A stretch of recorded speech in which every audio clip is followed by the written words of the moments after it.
దేని మీద వర్మ గారు? 15 సంవత్సరాలు మళ్ళీ వీళ్ళే గెలుస్తామని కాన్ఫిడెన్స్ కనిపిస్తున్నది. అప్పుడు జగన్మోహన్ రెడ్డి గారు 30 సంవత్సరాలు అన్నారు. సరే, వీళ్ళు అందులో 50% అన్నా ఆశిస్తున్నారా? వర్మ గారు నమస్తే. డిబేట్లో ఉన్న ముగ్గురు మిత్రులకి నమస్కారాలు.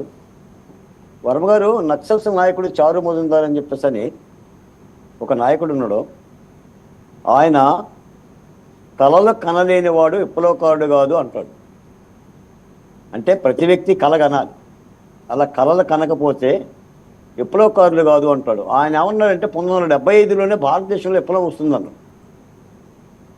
తర్వాత ఆయన కాలగమనం చెందాడు. భారతదేశంలో విప్లవం రాల. ఇందిరాగాంధీ గారి గరీబీ హఠావో అంది 1980 ఆ దశకంలోనే. అంటే భారతదేశంలో పేదోడిని నేను తరిమేస్తాను అని అంది, రాలా. తర్వాత మనం కూడా స్వర్ణాంధ్ర అని అన్నాం, విభజిత ఆంధ్రలోకి ఉన్నాం. అంటే ఒక నాయకుడు ఒక అధికారంలోకి వచ్చిన తర్వాత సాధారణంగా కలగంటాడు. మీరేమో గుచ్చి ప్రశ్నిస్తున్నారు. చంద్రబాబు నాయుడు గారు 15 సంవత్సరాలు ముఖ్యమంత్రిగా ఉన్నప్పుడు మరి పవన్ కళ్యాణ్ గారు ఇప్పుడు ముఖ్యమంత్రి అవుతాడు, మీరు ముఖ్యమంత్రిగా అవరా, ఉప ముఖ్యమంత్రిగానే ఉంటారనే మీరు పదే ప్రశ్నిస్తూ ఉంటారు. 151 సీట్లు వచ్చిన జగన్మోహన్ రెడ్డి గారు ఏమన్నారు, 30 ఏళ్ళు నేను అధికారంలో ఉంటాను అన్నాడు. 124 సీట్లు వచ్చిన చంద్రబాబు నాయుడు గారు, పవన్ కళ్యాణ్ గారు కూడా మరో 15 సంవత్సరాలు మేము ఉంటాం అని అన్నారు.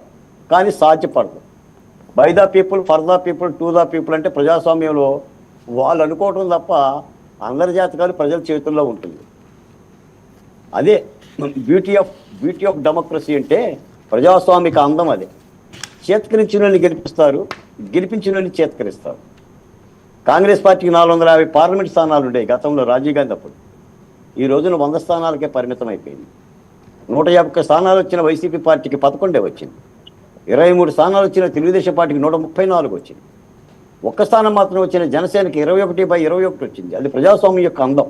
కాబట్టి ప్రజల చేతుల్లో జయాపజయాలు ఉంటాయే తప్ప మన చేతుల్లో అయితే ఉండవు. కాబట్టి నాయకులు అనుకుంటారు మీరు 15 ఏళ్ళు ఉండాలి, మీరు ఒక 20 ఏళ్ళు ఉండాలని అనుకుంటారు తప్ప అది అనుకోవటానికే పరిమితం అవుతుంది.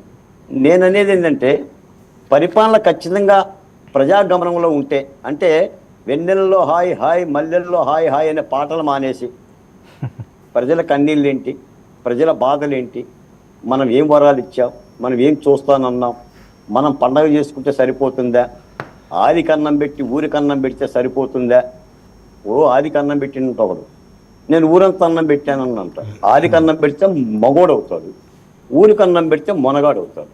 ఇదైతే ప్రజలు చూస్తారు. కాబట్టి అలా ఉంటే ప్రజాస్వామ్యం గెలుస్తారు. అలానే మన నవీన్ పట్నాయక్ గారు ఉన్నారు ఒరిస్సాలో, దాదాపు 3-4 సార్లు ఆయన ముఖ్యమంత్రిగా ఉన్నాడు. పశ్చిమ బెంగాల్లో జ్యోతి బాసు గారు ఉన్నారు, 5 సార్లు ముఖ్యమంత్రిగా ఉన్నారు. నరేంద్ర మోడీ గారు గుజరాత్లో ఆయన దాదాపు 4-5 సార్లు ముఖ్యమంత్రిగా ఉన్నారు. ఆంధ్రప్రదేశ్లో ఒకసారి ముఖ్యమంత్రిగా చేసి సెకండ్ టర్మ్ ఎవరికి వచ్చింది, దాదాపుగా నాకు తెలిసి రాజశేఖర రెడ్డి గారికి ఒక్కరికే వచ్చింది. మరి 151 స్థానాలు వచ్చిన జగన్మోహన్ రెడ్డి గారు మళ్ళీ ముఖ్యమంత్రి కాలేకపోయాడు. 40 సంవత్సరాల అనుభవం కలిగిన చంద్రబాబు నాయుడు గారు ఒకసారి ముఖ్యమంత్రి అవుతున్నారు, ఒకసారి ప్రతిపక్ష పార్టీ నాయకులు అవుతున్నారు. రెండోసారి ముఖ్యమంత్రి అవుతున్న దాఖలాలు అయితే కనిపించడం లేదు. అంటే ఏంటంటే ప్రజలు ఏం చేస్తున్నారు, ప్రజలు ఏం కోరుకుంటున్నారు అనేది ఒత్తిగిలే పరిపాలన అయితే కావాలండి. అది లేనంత వరకు ఏంటంటే తప్పు లేదు. 15 ఏళ్ళు ముఖ్యమంత్రిగా చంద్రబాబు నాయుడు గారు ఉన్నారని పవన్ కళ్యాణ్ గారు అంటంలో తప్పు లేదు. పవన్ కళ్యాణ్ గారు నేను ముఖ్యమంత్రి కావాలనుకోవటంలో కూడా తప్పు లేదు.